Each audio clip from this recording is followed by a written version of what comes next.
Hey. So yeah, I'm Joseph Cox, a journalist. I'll elaborate on my affiliations in a bit. But I'm going to be talking about how you can buy AT&T, T-Mobile, Sprint, and in some cases Verizon data on the black market. So one day I just wake up and I get this rather ominous message. And I've kind of put it verbatim, so there are some typos and stuff, but there is a new bail bond database company that is geo-tracking people. People are reselling to the wrong people. Call me. And obviously I've redacted the source's phone number because they're an anonymous source. We hear about government surveillance, geolocation tracking, all that sort of stuff all the time. Here, this is a private company selling a similar capability to private individuals, a particular focus of mine. And of course, reselling to the wrong people, I want to know what this is.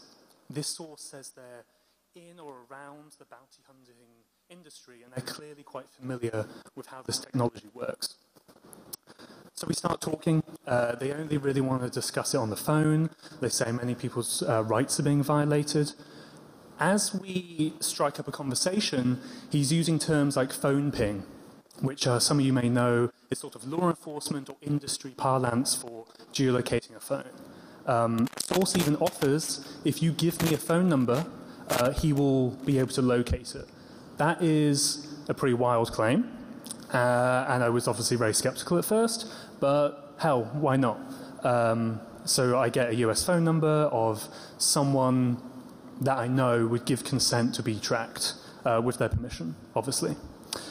But then they say if you're paying the $300. Now this is the price that a phone ping was going on the black market at the time. We'll go into other prices a little bit later. And I say, yeah. I give the phone number. Again, I've redacted that. And when do you think it'll be doable? Just before I kind of carry on that, we don't normally pay sources for information. Because if you start paying someone, they're going to give you stuff kind of irrespective of whether it's true or not, irrespective of its veracity. So you don't want to do that as a journalist. You only want to do stuff that's in the public interest. But here, we want to see, explore, or prove whether this is even possible. You know, I mean, we could talk to 3, 4, 5 people who says yes, but we want to actually see it and we want to actually geolocate a phone. Because if I can do that, and I'm not a bounty hunter, I'm not a cop, I'm a journalist, that shouldn't be possible, theoretically. So that's why we took that extra step. And then he says, yeah, I'll figure it out and get back to you. Shortly after, I get sent a Google Maps interface. This isn't the exact phone ping. I'm going to show you genuine, real phone locations from bounty hunter services later. This is similar to the one we got. It geolocated to Queens, New York, to where the person was who agreed to be tracked. And as you can see, it's something like 5, 6 blocks diameter. But it was pretty accurate. So that's the main story we're going to focus on, and it will develop from there. But just to elaborate a bit, I'm a journalist from Motherboard, which is like the technology and science section of Vice. I cover the digital underground, cybersecurity, hacking, and this kind of brings all of those together. And right up top, if you have more information about location data, that's my signal number, and I will put it at the end as well. So just to lay out sort of what I'm going to be talking about, obviously first it's going to be how my source actually managed to get that data and how we managed to track a phone to Queens, New York.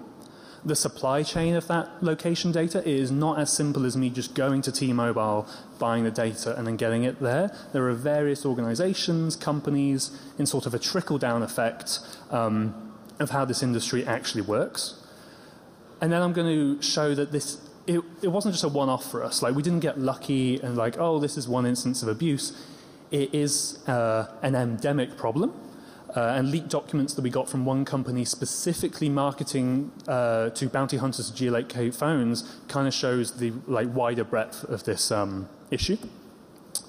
But then there's like a short part at the end which shows how you can still do it today with a different method, including for Verizon data as well. And it is worryingly simple to actually get hold of that data.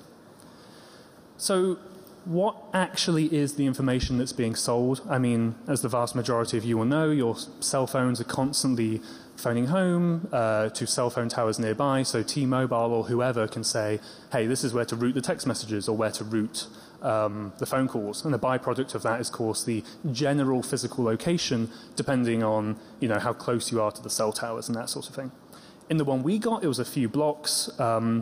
In these ones, these are real phone pings from bounty hunter services. The one on the left is quite broad, like that's not super helpful. The one on the right is, I mean, that's more than 5 or 6 blocks, right? That is a section of a city. But if you're a bounty hunter, or if you're trying to stalk someone, or anything really, that can still be useful information. So it really, really does vary the quality of the data. But it is not just cell phone tower data. There's also assisted GPS or AGPS data. Of course, this runs from the GPS chip in your phone, and it's typically reserved for emergency responders or 911 where they need to locate you for whatever reason if there's an incident. This is much more precise. It's not really blocks, it's more double-digit figures, under 20 meters sometimes. And sometimes it can show where someone is inside a building. Again, this is a real phone ping. It doesn't show where they are in the building. They could be in the backyard or in the living room or whatever, but they're clearly in that building. And I did blur the outer edge of it because I'm actually not sure if this is a fugitive or if it's someone who's the victim of stalking or abuse. And that's actually sort of an issue of reporting this because you can't always tell unless you manage to actually talk to a victim, which is difficult. So how the hell did the person actually manage to locate that phone in Queens, New York, which is, of course, the first question I kind of wanted to answer. I'm going to give like a skeleton or a template of how it works in general, but then drill down to the specifics. So obviously it starts with the carriers, AT&T, T-Mobile, whoever, who they have this data anyway. They give it to law enforcement if they need it or if they do an overbroad warrant or whatever. But one day the carriers decided we can also sell this data for various purposes. They then, rather than just selling it straight to people, which would be logistically difficult, there would be a lot of infrastructure involved, they'd have to set up their own customer support or whatever, they sell access to that data to location aggregators. And I should just say, it's not like there's a SQL dump that's being sold from T-Mobile to location aggregators then someone else. It's more like they're selling the capability to look up that data via an API or whatever it may be. And then when you want the data, you'll look it up. It's not like a single dump of information. But the location aggregators, yeah, they act as this bottleneck. And there were 3, I think there's 2 now, and they purely focus on location data. So they may say we want to prevent fraud with banks. We'll be able to check that, hey, if this person is logging in from, I don't know, the Philippines or something, but their phone is actually in the UK, there's some sort of weird discrepancy there, and maybe we could block the transaction. And there's lots of uses for location data. But what they do is, the bottleneck then kind of expands out like an hourglass, and that data access is sold to data brokers. Now, these guys don't focus just on location data. They may do address lookups, maybe phone subscriber information. So you give it a phone, maybe you'll get the IMEI and the name and address of the person who's using it, sometimes license plate information, and they will cater to all sorts of industries, whoever it may be. And then you have the end user clients who are actually, okay, I'm going to do this lookup and now I'm going to find the location of a T-Mobile phone. And this is where a bounty hunter is going to be, or a property salesman or a used car salesman who also have had access to this sort of data. So the phone we tracked, it just happened to be on the T-Mobile network. When I was talking to my source, they said that you can basically do any phone except Verizon. So yeah, we found a T-Mobile device and sent that number over. And then the way we figured this out was obviously that source was very knowledgeable about the industry. I ended up speaking to the location aggregators, to other people who have used the company, other people who have used similar tools. And there's even, PDFs online that are just sitting out there. This story has kind of been out there in the open, but it kind of required the source proving it could happen to kind of bring it all together. T-Mobile sold the access to Zumigu, which is one of the 2 location aggregators. They're the one that primarily focuses on, we want to prevent fraud and that sort of thing. But to give an idea of the sort of companies that we're dealing with, this is a presentation that that Zumigu gave to the FCC, the Federal Communications Commission, a few years ago. This PDF was just online on the FCC website. And you'll see the top, it says they're lobbying to remove the consent requirement of stating that information is being released by the carrier. When phone carriers sell this information, they do it under the prerequisite that whoever is using it is going to seek consent. So you'll push a text message, you'll push a phone call saying, hi, you are about to be tracked by, I don't know, AA, roadside assistance, something like that. Is that okay?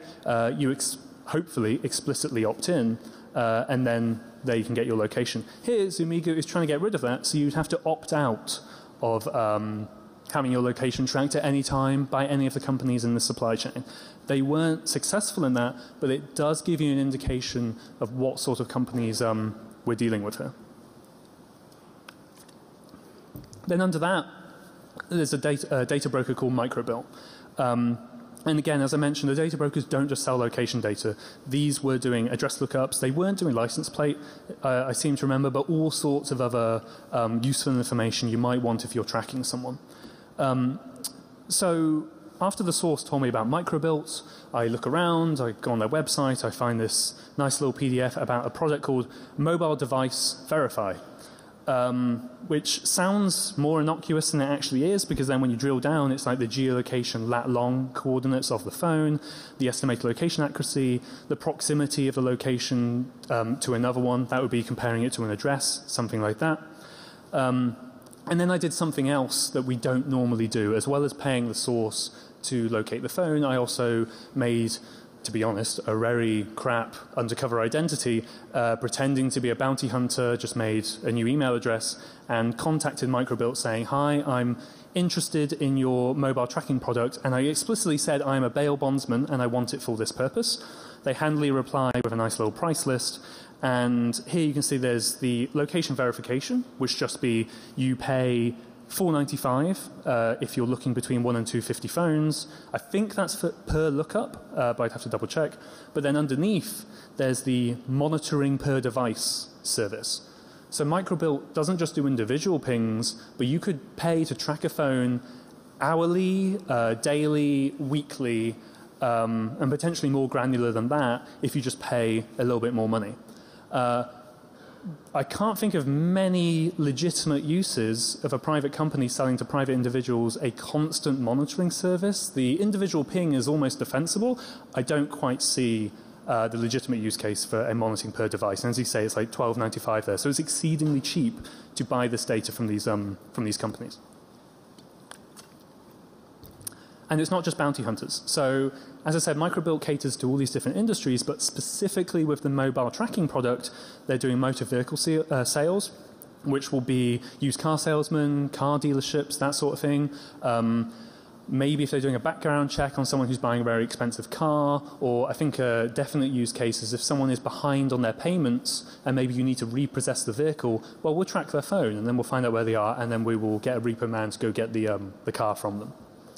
And then they're also doing for property managers, just people, landlords who are renting out their buildings.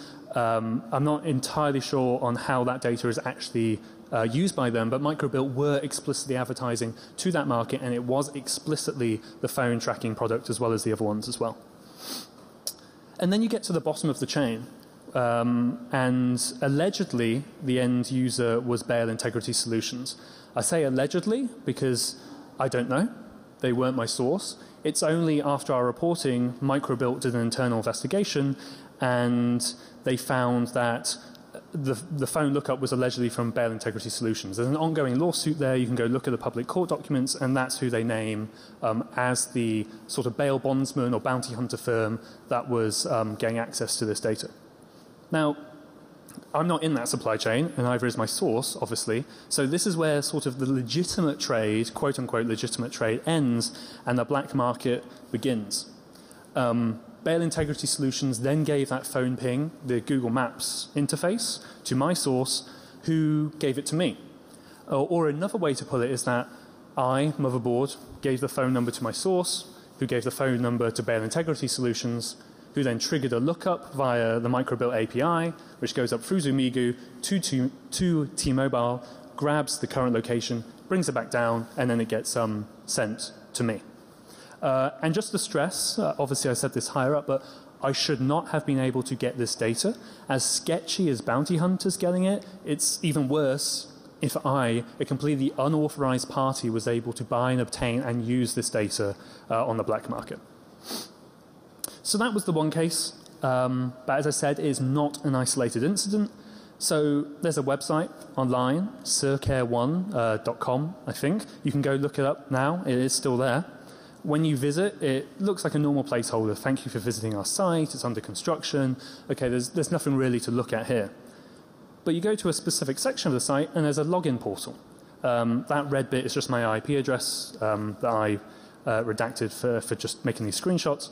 And email address, password, you log in. You'll notice that there's no registration option. I'm not exactly sure how people join this website. Invite only, maybe apply some other way. But you can't just go and sign up for this site, which is because this is a secret website and secret company only for serving bounty hunters. We haven't published these before, and I appreciate they are heavily redacted, but I did, of course, want to show you some stuff that we haven't been able to publish before. So my source, as well as looking up the phone, provided me with a cache of documents, various files from inside Circare1. From what we can determine, these screenshots were taken with an administrator account of Circare1. So you log in with an admin account, and you can see a list of all of the users who are on this website. In all, it was around 250 bounty hunter companies which had their own accounts on this website. So that's 250 bail integrity solutions who may be looking up for their own purposes, for professional reasons. Maybe their staff fancy looking up their girlfriend's location, which I have been told happens in this industry. And there's also 250 people who may resell that access to people who aren't supposed to have it, like me. And then it's just like a normal functioning, pretty basic website. You have the numbers that you would click that would show obviously the phone number someone's looked up, the activity, which I think actually may show the phone pings. I'm not entirely sure on that one. And then the billing, you just top up your account with maybe $1,000 and then we can start pinging some phones. It's really, really that simple. So you go and you click on the numbers, and included in the data was obviously a list of the phone numbers that people have been geolocating. On the left, those are the numbers. I had to redact them slightly. Then you have the date and the time of the lookup. To the right of that, you have the IP addresses, which will become a bit more important later, whether it was found or not, and the sort of data that was obtained right at the end, the cell phone tower data or the AGPS data that I mentioned up top. I mean, as you can see again, it does vary wildly. The top one, a diameter of 582 meters, right down at the bottom to like 3.5 kilometers. So it's not super reliable, but if you are a bounty hunter just trying to find if someone's in, I don't know, Minnesota, or then a particular city, or even like a district of a city, this is still going to be pretty helpful. And then you can see the AGPS stuff right down to, as I said, double-digit proximity or accuracy, just 13 meters, you might be able to find someone. So I mentioned that this was a secret website. Of course, I'm not talking about any sort of official classification. I just mean that in the terms of conditions of the site that I also got a copy of, it says that if you were using this service, you were to never reveal the website or the company's existence to anyone. Obviously, someone broke those terms of use. Thank you for doing that. But it just goes to show you what pains they went to really, really keep this under wraps, as well as the hidden login portal and the lack of registration and the fact that they're telling people to keep it quiet. So I mentioned the IP addresses, and they tell you when you sign up, give us Circare1 2 IPs that we can whitelist. That way, we'll minimize abuse and we'll be able to, keep on top of privacy and all that sort of thing. And they also tell you to be careful with your username and password because obviously this is very sensitive data. Then you go through the information. Again, the phone numbers, the date, and the IPs. There's more than 2 IPs there. 64.71.131.87. Clearly, the 2 IP rule is not really enforced at Circare1, leading what are my sources to stipulate, and then some supporting evidence as well, that this particular administrator of Circuit 1 was potentially reselling their access to the system on the black market to other people who would want it. Obviously, we saw IPs from the US, as you probably would expect, but there were connections from Israel, from Lithuania, various other places. Now, obviously, some of those could be VPNs, VPSs, whatever, but it still goes to show the sort of lack of security measures on this website, and just indicative of the sort of secondary market that is going on underneath this. And I didn't mention this earlier when I introduced the website, but when you use Circuit 1, no text message, there is no phone call, there is no warning to the target device being pushed. So the target has no idea they're being tracked at all.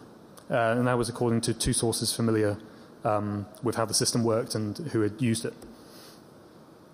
And then some of it is just a normal, payment website. People are signing up with their personal Gmail addresses. This isn't, at legit bailbonds.com. It's just some bloke's personal Gmail. And you can top it up with a couple of grand of credit, and you can go and locate some phones as well.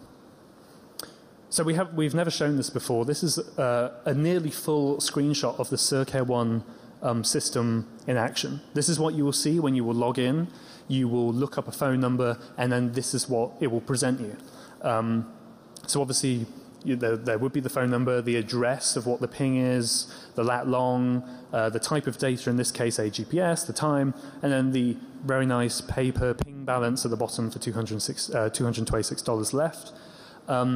The name at the top, Dan Grable, I believe, he was this administrator of the site, of free admins who ran Circuit 1. He runs a sort of they sell telephone services to businesses and that sort of thing, and it appears that he was one of the accounts that may have been reselling access, because there are all of these different IPs connecting through his account. He hasn't responded to requests for comment, but if he wants to chat, I'm happy to. This particular ping has a story behind it. So in May 2017, two bounty hunters are trying to track a fugitive from Minnesota. They track him somehow to this Nissan dealership just off a highway in Texas. The bounty hunters go in. They lie to the dealership and say, "Hi, we're US law enforcement. We're trying to apprehend someone dangerous. Can we wait here for the guy to turn up?" The dealership, not wanting to, interfere with a apparent law enforcement investigation, says, "Yes, sure." The fugitive comes back. They confront him, weapons drawn. All three men are armed. There's a brief scuffle. The fugitive's gun falls out of his belt onto a desk, goes to grab it, and then in about 6 seconds, 20 shots are fired from all three guns at each other, and all three men die very soon after that. A family of young children, with young children, run away. People scream. You can go watch the footage on YouTube. But then, very strangely, just shortly after those killings and the deaths, someone starts using Circuit 1 to look up the location of their bounty hunters' phones, and that's what this ping is. I don't think it's a coincidence that two bounty hunters are out on a job and someone starts tracking their phones. And then just before this lookup, the same account, according to the data, is used to look up the location of a phone from Minnesota, which is where the fugitive was on the run from. We couldn't determine, using various tools like people.com or various OSINT tools, we couldn't determine who that phone belonged to, because it looked like it didn't really have any registration information. It seemed to be a relatively new phone. And you can maybe infer from that what you will, but we only publish what we can know, right? So we say we weren't able to identify that, apart from it being a Minnesota phone, and it was before the shooting, very shortly before, multiple pings before that. And it was also located after the shootings as well, so that we can't really explain. And even if this is not a case of, we're looking up the location necessarily of a fugitive, it is still indicative of the sort of people who are connected to this market of phone location data. That it's two bounty hunters who went in. They didn't take the body armor that was allegedly in their vehicle. They lied about being US law enforcement. They then got in a shootout and endangered a family of young children. They died and they killed someone as well. it just shows the sort of people that are connected to this, this industry. So we had Microbuilt, which was the one I bought the ping from, and then a while before we had the Circare 1 example I just gave. And then just before that, and kind of also overlapping with Circare 1, we had a service called locateyoursell.com. That's still online. You can go look it up. And it appears this is one of the earliest examples of private individuals selling the capability to look up phones. So this isn't marketed to bounty hunters or roadside assistants. It's marketed to people who lost their cell phone and they want to find it. Or it's marketed to people who maybe their kid went to the park and they haven't come back and they want to check they're okay. Or maybe their senior relative with dementia who's a bit confused and they didn't come home or something like that. The owner of this website, who, when you actually look into some of the who is history and various other connectors, is also linked to Circare 1, a guy called Frank Robito. He is quoted in like some obscure local media report from years and years ago, boasting about how he used his company to help a woman find her phone that she left in a supermarket car park, which is clearly not a law enforcement use or really illegitimate use of data or capability that is this powerful. The system isn't online right now, but as I said, you can go to the website and you can, I think you can even create an account. I believe I tried to, but you can't actually use the lookup at the moment because Circare 1 was shut down. It's not exactly clear how, and it appears this shared the same access or at least similar access. So this is no longer in operation either, just at the moment. So you may be wondering where Verizon is in all of this. The Microbuilt example where we pinged a phone, as I mentioned, it was only AT&T, Sprint and T-Mobile. And then from what I understand, Verizon has taken a much stronger stance against this than the other telcos. One bounty hunter and one other source told me that Verizon has enforced it so that consent text or that consent call that's supposed to be pushed when you locate a phone, they're now enforcing that at the carrier level. So they're not delegating that responsibility to the location aggregators or the data brokers or the end users. They're like, we'll handle it, we will push the text out when you make an API request, and then we will only release it when we get the confirmation of consent, which of course is a good thing. But I want to stress something that has kind of been lost in our coverage. Verizon is not innocent in this at all. Last year, Senator Ron Wyden's office and the New York Times did a sort of co-investigation or two, parallel investigations, I'm not entirely sure, but it was showing how all of the major carriers were selling the real-time location data access to a company called Securus, which would give it to low-level law enforcement, like prison guards and officials, without a warrant. They would log into a Securus portal, upload a PDF of some sort of document that kind of looked legit, and then they would just let them do the request and pull the data. They could do that without a warrant, they could do that without a subpoena, they could do it without any sort of court order, and Ron Wyden described it as sort of a pinky promise of ensuring that this data is actually being requested properly. So there's that Securus case as well, but then we also found one earlier before that, and this is kind of in between Circare 1 and Securus. They all have these really similar names. In between that. And as you can see right there, there's a Verizon. Instantly look up the phone location of basically any phone in the United States. Again, it's cell phone tower triangulation and GPS data, if available. You get a nice little Google Maps interface, and it's only $7.50 a lookup. And if it doesn't work, you don't have to pay. It's all good. So this was explicitly marketing to bounty hunters as well. And I actually published this last year, shortly after the Ron Wyden one, and nobody, nobody really paid attention to it. I mean, I was glad we got it out because I'd never heard about this before, but it didn't get much attention. But this is the story that actually triggered the main phone pinging source at the top of the talk to come forward and say, hey, there's a company that's still doing this. And this isn't just a US problem. I know a lot of my articles especially, and other people and maybe talks about are quite US focused, but this is, I mean, it's not global, but it is in other countries. So this is a screenshot from a map that someone sent me from a company called, I think it's Telesign, or Telesigns. But they provide, 2FA solutions. So if you want to implement some sort of turnkey solution for, I need to have SMS 2FA on my website, these guys will help you, as far as I know. They have like Salesforce as clients, that sort of thing. And then you go on their website, you look up their capabilities and their coverage, and then about halfway down there, phone ID current location plus, which isn't exactly subtle in what it does. Obviously, it provides the current location of the phone. And in blue are the places where they have services available. United States, Canada, India, and then coming soon the Philippines. So when a source sent me this, of course I contacted Telesign, so where'd you get this data? That's pretty interesting. They immediately took the map offline and replied, we don't sell that data. I don't know why. You have a map online advertising this data. If you don't sell it, we don't have any clients. But that's allegedly what they say. So after we did the phone pinging story where we geolocated the phone, AT&T, T-Mobile, and Sprint said they were going to stop the sale of location data to all third parties. And as far as we know, that went into effect for all of them in May. As I said, Verizon had already done it, but now all the major telcos are not selling that particular supply chain of location data to anyone, it seems.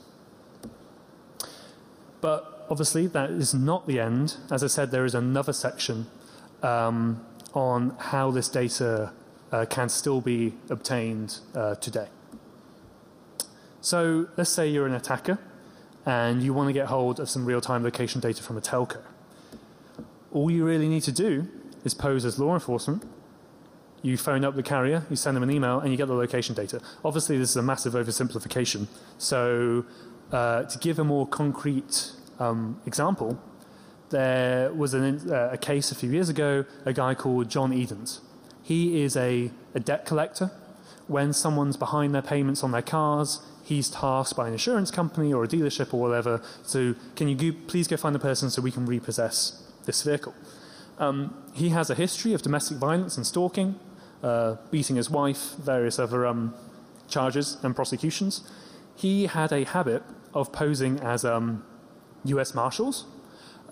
He would make some spoof email addresses. I think he would spoof phone numbers as well, and he would contact, in particular, T-Mobile. And then with that, T-Mobile would handily reply with the location data of a number of his choosing. He didn't have to provide, a warrant or anything like that, and obviously he can't because he's not actually law enforcement, but he would provide fake exigent circumstances requests. And this is where law enforcement think there's a threat of life and it's too urgent to go through the normal process of going to a magistrate judge, getting a warrant, getting that back, and then we get the data. It's like a child has been kidnapped. We need this data immediately because there's imminent risk of harm. The FBI have used this in various other ways, in a slightly different way to do deploy malware against child abusers and that sort of thing. So he would contact T-Mobile, pretending to be US Marshals. He would do it on certain days or certain times of the day. So particular people were working. He would build a rapport with them, normal social engineering. Wouldn't contact them when it would be, maybe there's someone who's quite strict and they're not going to give out the data. He would try to avoid them, but he would get through to the right person. And then, as you see, they would eventually reply with the lat, the long, and the handy Google Maps interface. So this is a screenshot from one of the documents in his court case. He was caught, he was prosecuted. I think he's out now. The DOJ redacted the phone number, but they didn't redact the GPS coordinates. So I've done that because I think that's quite wild to put a victim of abuse's GPS coordinates in a court document. But there you go. You can see there that the date is 2014, so that's obviously a long time ago.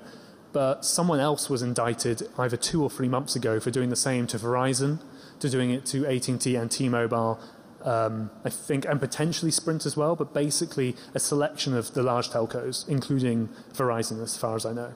And people are doing this approach now today, and they may do it for their own purpose. They may do it like John Edens did, where I need to find this person, I need to track where their car is and repossess it. Sure, whatever. But there are people who will do this as a service, and then they will sell that data on the black market. And these are text messages between two people doing just that. So on the left-hand side is the person selling the phone pings. On the right-hand side is the debt collector, the skip tracer, saying, hey, here's the phone number, could you look it up?